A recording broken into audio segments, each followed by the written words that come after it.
What's your why? Why do you wake up in the morning? Was that some of your best motivation might come wrapped in sandpaper. Some of your best inspiration comes with some pricks and some nails and some thorns around it. Some of your best inspiration came in an experience that you didn't ask for, you didn't want, and you never want to have again. Some of your best inspiration, some of the very thing that's fueled your soul to get you here, came in an experience that you dare not wish on your enemy. The reason why you don't give 120% is you ain't got a why for what you do. One thing I can't give you ambition. I can't make you want something, right? I can't want it for you. But once you want something, now you plug into something very real. You start putting all this stuff together and it's like, okay, essentially everything falls on my shoulders. If I want to be great, it's all down to me whether I execute on that or not. It's all down to my ability to say, this is the thing I want. This is the gap in skill set between who I am today and who I need to become.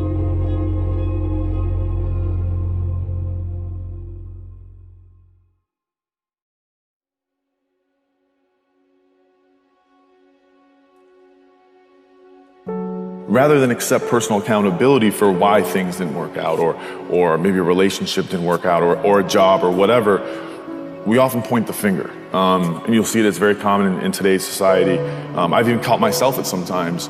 When things didn't happen, maybe you want to mentally, point the finger at someone else, or this is why this didn't happen. And I have to catch myself and reassign blame, because the minute you're deflecting, the minute you're redirecting someone else's direction, all you've done is mask an insecurity in yourself, and you've taken a fear of the realization that the shortcomings lied with you, and try to cover it up. And like I told you, that fear is like a burning fire, a small fire, and the minute that you refuse to address it, all you're doing is you're putting wood on it, you're pouring gasoline. Thoughts become things is such a small part of the picture. It's actually a myth, because it's your feelings and your emotions are what manifests. The universe is delivering your experience through how you feel. It's not the Tesla on the vision board, the idea of moving towards that. I mean, that's fantastic, but it's the feeling the Tesla will give you, that feeling that drops down into your heart space. And with that comes the emotional responsibility to guide your energy, that you can rise above fear, you can embrace love, and you can remember your power. And this is why it's so important that we don't push to the side however we're feeling, and we lean into the wholeness of our experience. So when you blame somebody else or you make them responsible for how you're feeling, then you're actually disowning your power. You're handing over your energy to somebody else. Really have to set your mind to acquiring a certain set of skills with all the efficiency in the world, that you can acquire those skills, first of all, that anything is possible as long as you set your mind to it, and that and this is probably the most important lesson that I learned, that what is working against you is your own mind. A good person will not take more from the table of life than they think they're worth or they think they deserve. And so you have this governor on your identity. So what happens is it's like a thermostat. Our lives get going, we start doing really well. If we're a 75 degreer and our life gets to 85 and 90 degrees, unconsciously we go, we don't know we're doing it. We start to cool life back down to get it back to where we're comfortable.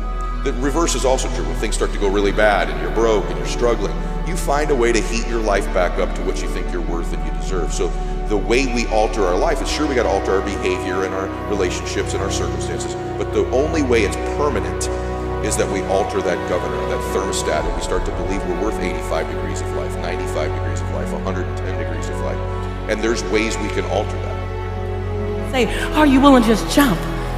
Because when you do, and you're willing to spread your wings, and you're willing to do something and be something different, and you're willing to get to the edge, knowing you might fall, but also knowing you might fly. Working out is not life. To me, it's not about the body, it's completely about the mind. When you're starting your day at 4:30 in the morning, whatever, do that, the rest of your day, no matter what happens, is a breeze. You've tackled the hardest part of your day. No matter what goes on, sometimes it's just showing up and being able to push yourself a little bit more than yesterday. It's called finding your heart. You know, when you find your heart every day, man, life is a lot better. You know, because what happens is you're either the CEO of your life or you're going to be someone else. You're going to be life's employee. And you access presence by bringing awareness to the present moment. It's that power of now. That's your most pivotal point of power.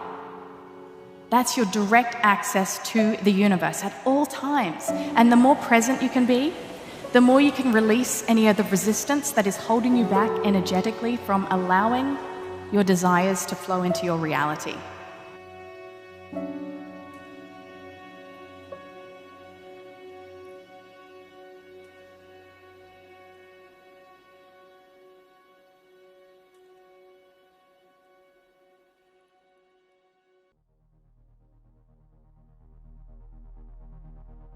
Is that you put yourself in circumstances that are demanding of you past what you think your capacity is, and when you succeed at them, you build a new water line. You do. You throw yourself out there past where you're comfortable, and you do an 85 degrees behavior, and you knock it out of the park, and you go, your brain starts to believe it. Repetitiously, when you start doing that, you build a new line. Now you're 85 degrees. That's number one. The second way, though, is association. If you're around people, and whatever that endeavor is, if it's a sport you're in, or if it's a business, or your faith, or your peace, if you begin to associate with people who live in that space at a higher temperature than you, through association you get heated up. Take the setbacks and turn them into valuable information. When you think within the growth mindset framework of developing your abilities over time, in the framework of who you are, all of us have unique things to contribute if we stick to what we're doing. Every day, if you wake up and you don't take control of your day and you don't dominate the day as best you can start to finish, life is going to own you. You know, if you're waking up with a negative attitude, you have to be able to step back and self-assess. Why am I in a bad mood? And you have to work from that minute forward to build that tool in your belt, if you will, to be able to assess it, address it, apply it, if you will, and then move forward. If you can do that, I'll tell you, life gets exponentially easier and easier and easier every day. And before you know it, you're working with greater efficiency, more confidence, more determination, and you set yourself on a path to truly self-generate success. But more importantly, you're happy. Groundwork of beginning to build self-confidence is to begin to keep the promises you make to you. And that's why it's important to begin to even make small promises. If you're going to get up at a certain time in the morning, not only do it, but then give yourself credit. Say, I did what I said I was going to do. If you're constantly being influenced and moved by what other people think about you, it means there's a deficiency in what you think about you.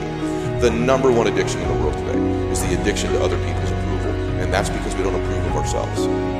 You don't have to allow yourself to be a victim, even if you've been victimized, right? Like, you can transcend that, and you can look back and go, what could I have done differently? Oh my gosh, I could have done all these things. Awesome. I'm now in control of it, right? Because being victimized is inevitable, but being a victim, that's a choice, right? It's like pain is inevitable, suffering is a choice. Remember that you have this incredible power of presence within you. Then you empower yourself to create anything it is in your life that you desire.